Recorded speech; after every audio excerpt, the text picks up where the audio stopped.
The president of the Association of Clinical and Academic Physiotherapists of Nigeria, Dr. Udoka Okafo, has advised people living with arthritis to be mindful of the exercise they engage in. Good day, listeners. Welcome back to DDM Health News Updates on our program, Your Health, Your Wealth. I hope you had a wonderful weekend. Welcome back to a new week. I have to remind you guys to subscribe to our YouTube channel, that is Diaspora Digital Media, so that you don't miss on health. Always remember, your health is your wealth. So listen to what we'll have today. It's all about family planning towards the main aspect. Yes, in Nigeria, family planning is often considered a woman's responsibility. And this gender perception continues to shape reproductive health decisions across the country. You can imagine that whenever they talk about family planning, it's all about referring to the women. No, it's not done. While modern contraceptive methods have the potential to ease population growth, improve maternal health, and reduce poverty, many Nigerian men remain skeptical or outright resistant to family planning. They don't see it as anything. Yes, despite efforts by health organizations, the uptake of family planning remains relatively low, particularly among married women in northern Nigeria. According to the 2018 Nigeria Demographic and Health Survey, the contraceptive prevalence rate among married men is just 17%, with even lower rates in rural areas. Experts say that this slow progress can be largely attributed to male opposition. What exactly drives this resistance? To understand the roots of this opposition, one must explore a web of cultural, religious, social, economic, and psychological factors. Yeah, a lot of factors contribute to that. I will break them down for you. One is Nigeria's population surge. Yes, Nigeria, Africa's most populous country, is experiencing an explosive population surge that poses significant challenges for sustainable development. According to the World Bank, Nigeria's population, currently estimated at over 220 million, is projected to surpass 377 million by 2050, making it the third most populous country in the world after India and China. This demographic trajectory, while offering potential in human capital, also presents critical risks if not matched with commensurate investment in healthcare, education, and economic infrastructure. Among the most vulnerable to the consequences of unchecked population growth are rural communities, where access to reproductive health services remains limited and cultural resistance to family planning is often deeply entrenched. Yes. Secondly, the scale. Yeah, how does it affect this? According to data from the United Nations Population Fund, nearly 44% of Nigerians' population is under the age of 15. 44%. You can imagine. The country's fertility rate stands at approximately 5.3 births per woman, with rural areas often recording higher rates due to limited contraceptive use and poor access to maternal health services. Yeah, and this creates pressure on local resources, educational systems, and employment opportunities. Also speaking, UNICEF Nigeria has warned that unless urgent steps are taken to manage population growth through voluntary family planning, the country risks exacerbating poverty, food insecurity, and healthcare shortfalls. All this must be involved. Rural communities bear the brunt of Nigeria's population boom. In states such as Niger, Zamfara, and Kebbi, large families are common, often viewed as a sign of wealth or divine blessing, in fact. Yeah, you can see those in the northern area often marry at least up to 10 wives. You can imagine their concubines. In many of these areas, women have little say in reproductive decisions, with the patriarchal norms dominating household choices. Mrs. Grace Tanko, a midwife serving in the FCT, noted that many rural women are not aware of modern contraceptive methods. In many villages, family planning is still seen as a foreign concept, or even worse, as an attempt to reduce the African population. Yeah, some women want to space or limit births, but are afraid of their husbands or even community backlash, rather. Yeah. Thirdly, cultural norms. That is the patriarchy. Nigeria's patriarchal society bestows significant decision making power on men, especially in the family unit. According to a public health physician, Dr. Chinyere Mbachu, in many homes, men make all major decisions, including those regarding reproduction. You can imagine. Men is always the head, including reproduction. In some ethnic groups, a man's wealth and status are measured by the number of children he has. You can imagine. If such is your ethic, how will you feel? Among the Hausa and Fulani in the north, and even among parts of the Igbo and Yoruba ethnicities, large families are seen as a sign of strength, blessing, and social security. Anthropologist Mercy Ifeji explains that many men believe that children are assets, labor on farms, inheritors of lineage, and caretakers in old age. But yeah, it's true. This belief fuels resistance to family planning, which is seen as limiting blessing. Yeah, when they see that there are a lot of children, they feel that, yeah, the home is blessed.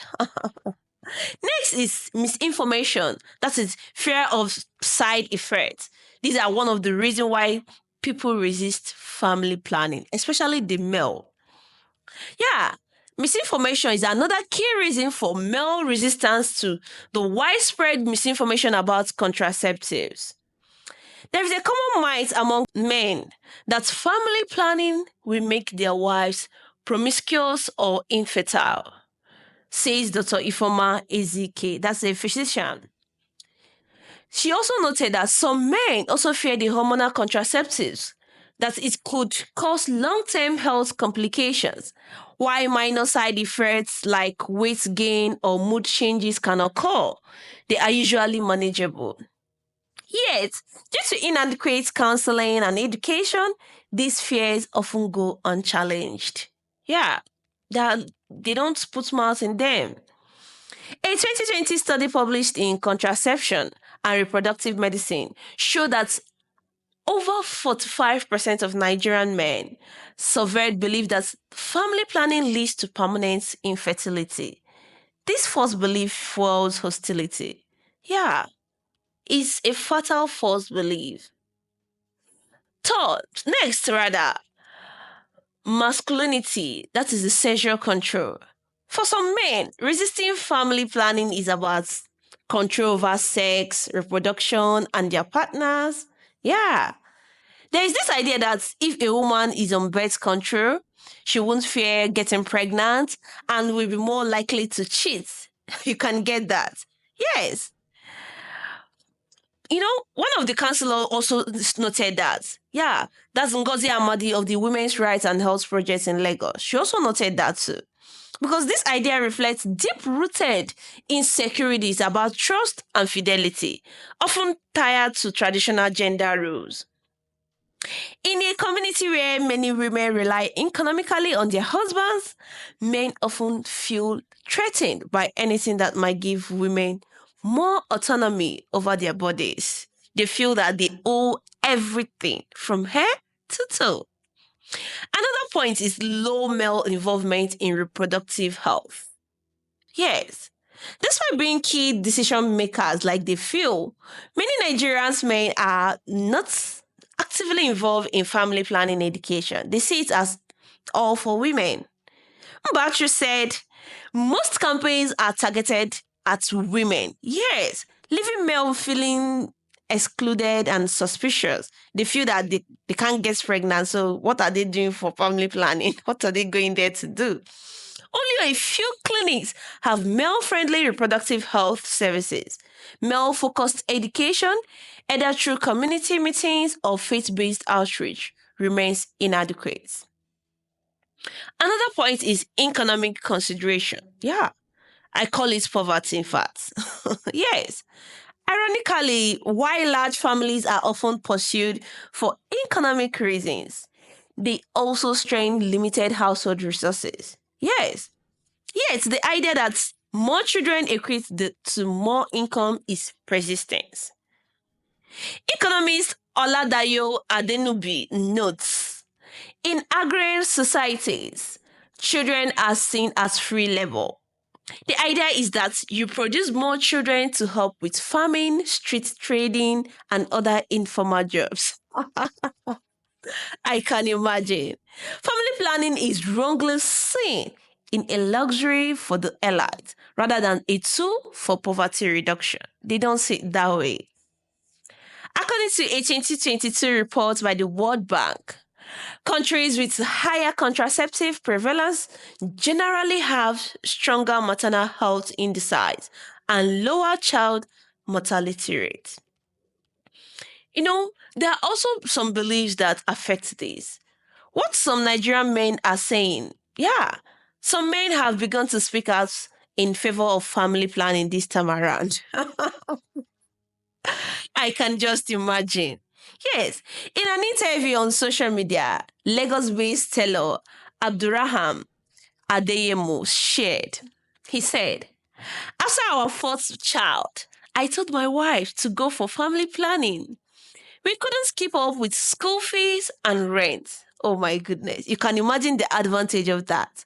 Likewise, a teacher in Anambra, Samuel Uzo, revealed, he said, I used to be against it, but my wife had back-to-back pregnancies. Oh my goodness.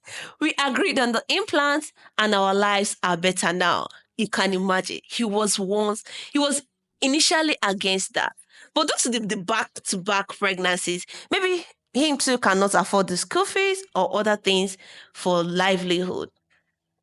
However, several others said family planning makes women promiscuous. How will it make a woman promiscuous?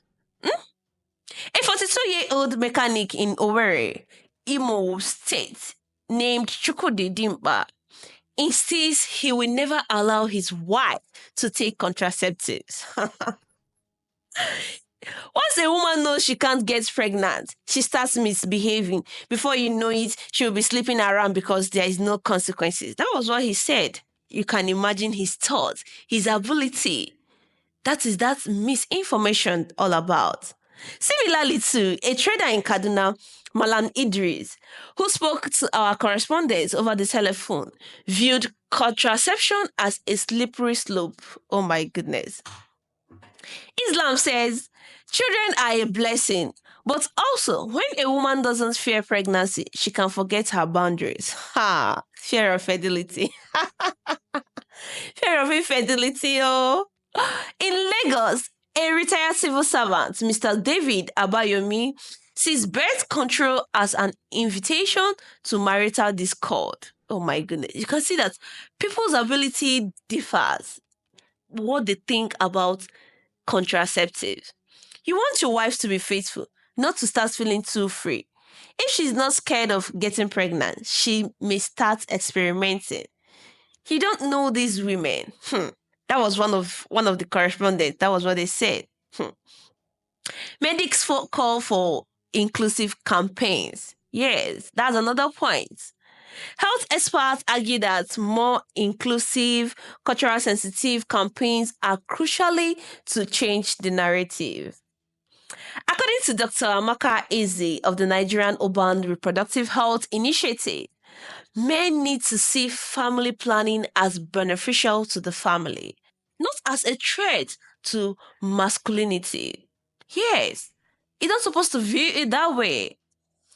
NURHI and other NGOs have begun organizing couple centered clinics where both partners receiving counseling, Faith-based organizations are also stepping in. Yeah, like the Federation of Muslim Women's Associations in Nigeria, which educates imams on medically acceptable forms of contraception. Let me give you another point that goes in boundary with contraception. Religious beliefs. Yeah, doctrines is most of the doctrines are against that. Yes, religion plays a huge role in shaping attitude towards contraception.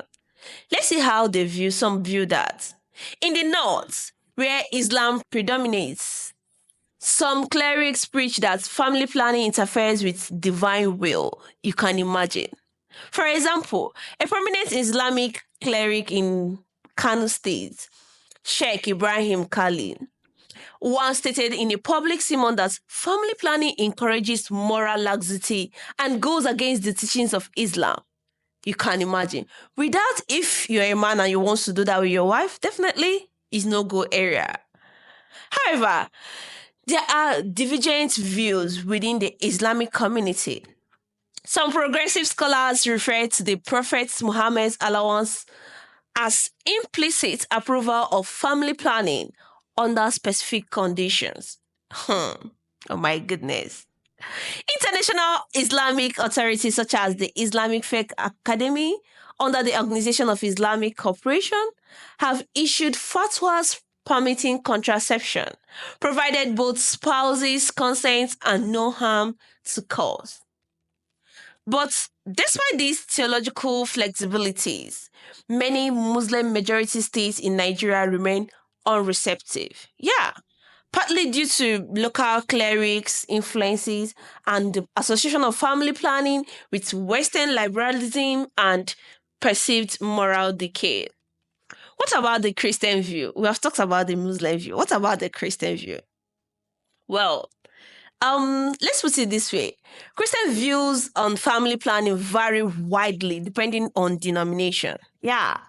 Because, for instance, the Roman Catholic Church maintains firm stance against artificial birth control, promoting natural family planning instead. The church's teachings are based on the 1968 encyclical Humani Vitae, asserts that procreation must remain open in every sexual act. Also speaking, Bishop Lucas Ugoji of the Catholic Bishops' Conference of Nigeria reaffirmed this view during a conference in Enugu, stating, "The use of contraceptives undermines the sanctity of human life and marriage." You can imagine how they view that. That's the Catholic in that aspect. But what about the Pentecostals? Well, Pentecostals and evangelical churches present a more varied picture. While some pastors endorse contraceptive use as a means of responsible parenting, others strongly oppose it. Like, for instance, Pastor Chris Okoti of the Household of God Church in Lagos has spoken against contraceptives, associating them with promiscuity. You can imagine. They are all Christians. Yet, there are prominent Christian voices in support. That is why I say they vary. Reverend Father Anselm Ododo, a Benedictine monk and pharmacist, has written extensively on the importance of family planning to reduce maternal mortality and improve the quality of life. You see where his own ability is coming? They say, why should you control that what God has destined? This is another pastor, Godwin Oko of Lagos. You see that this misunderstanding of religious texts has led many men to reject family planning entirely. What they kill inside them matters how they see family planning. According to the Gottmacher Institute, if all Nigerian women had access to modern contraceptive methods, unintended pregnancy would drop by 85%, significantly reducing maternal and infant mortality. Yes. Let's say, for instance, you plan to give birth to, let's say, 2 or 3 children, and you don't have any contraceptives inside you. That is the new method of contraceptive. And you don't expect yourself to get pregnant. My dear, definitely you will, because you, as a married woman, definitely you keep on making love with your husband. For rural dwellers, this could mean fewer unsafe abortions, improved maternal health, and increased opportunities for women to participate in economic activities. Let's get to another point. Another point apart from religion is policy. Yeah, that is the legal landscape. Contrary to popular belief, there is no law in Nigeria that limits the number of children a family may have. No law of such. That means even if you want to give birth to 20, you're free as far as you can trade them. However, several government policies encourage family planning as a means of achieving sustainable development. Yes, the National Population Policy, revised in 2004 and again in 2019, promotes access to reproductive health services and aims to reduce fertility rates through voluntary method. But despite these efforts, implementation remains weak, particularly in rural regions rather.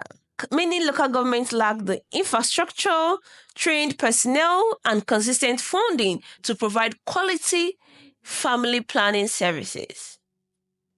To address Nigeria's population challenge, especially in undeserved areas, a multi-pronged approach is essential, very, very essential.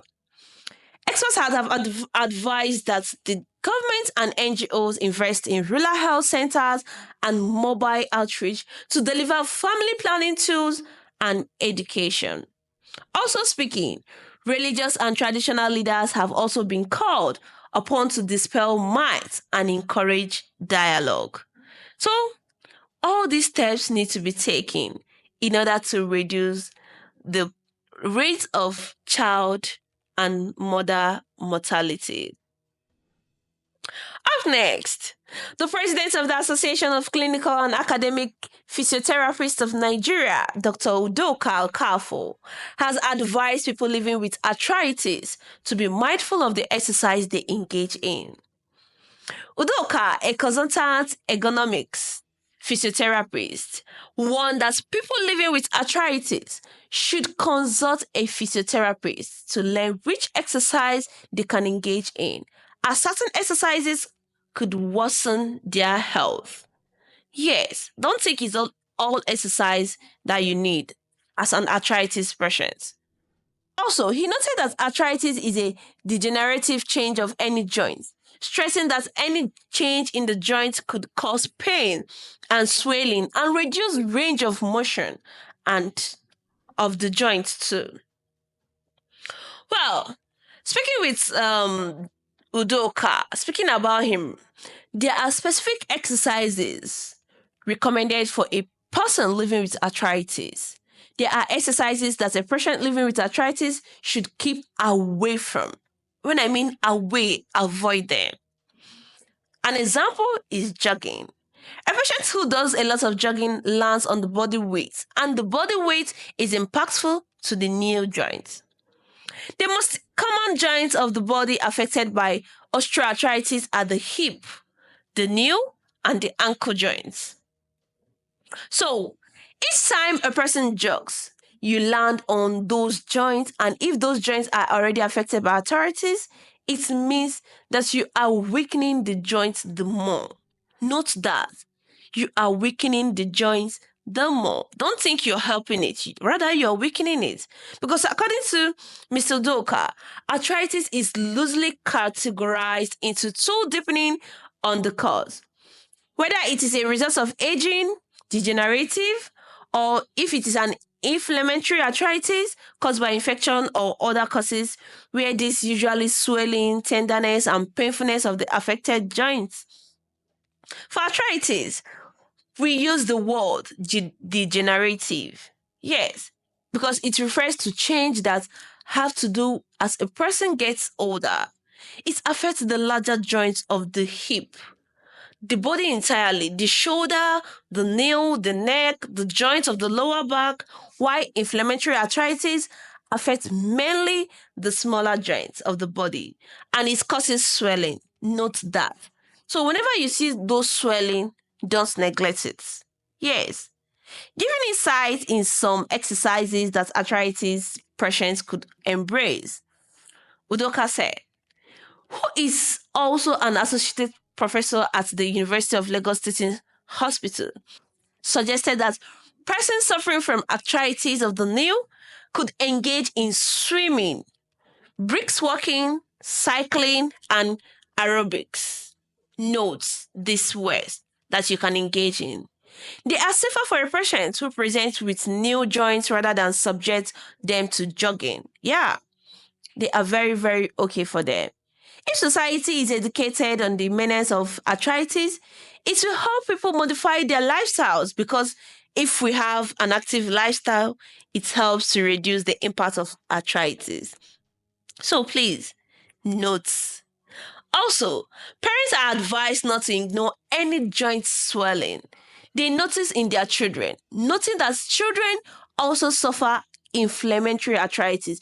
Don't feel that arthritis is mainly maybe for old people because they are getting old. They feel like, no, children feels inflammatory arthritis. Name the specific one, inflammatory. So please, don't neglect the swollen parts or the joint pain of your children. Take note. I also urge to pay attention to their children and any changes they notice in their joints and report them to a nearby clinic promptly, especially the physiotherapist, because he or she, the doctor is in charge of such challenges. So please, your child's health matters. And also, your health matters. Don't ignore. Always take note of those things. It will make you stay more longer. Yeah. Well, with these viewers, we come to the end of today's reports on your health, your wealth. Do ensure to click on the like button, share, comment, and subscribe to our YouTube channel. That is Diaspora Digital Media. To get the latest on health, you have seen that we have talked about arthritis and we've also spoken about family planning. So, if you don't subscribe to our YouTube channel, how will you get this information? Well, I believe you do so.